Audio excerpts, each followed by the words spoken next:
আসসালামু আলাইকুম।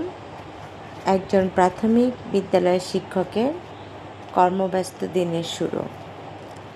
আজকে আমাদের পঞ্চম শ্রেণীর শিক্ষার্থীদের যে কোচিং হয়, সেই কোচিংয়ে আমার সকালের ক্লাস ছিল। সেজন্য আমি সকাল 7:15-তে বাসা থেকে বের হয়ে যাচ্ছি।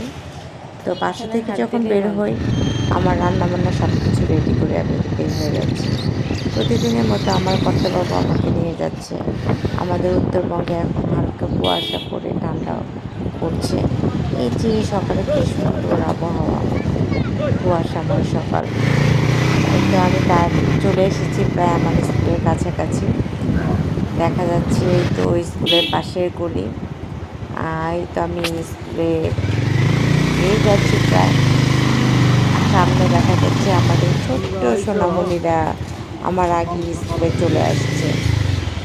আর এখন আমি আর কি কাজ, নিয়মিত যেভাবে পড়াশোনা করায় আমি বোর্ডে ইংলিশ রিয়ারেঞ্জ লিখে দিচ্ছি, ওরা সেটা কমপ্লিট করে দেবে। এখন তো আসলে প্র্যাকটিসটাই বড় কথা, যা শেখানোর শিখিয়েছি।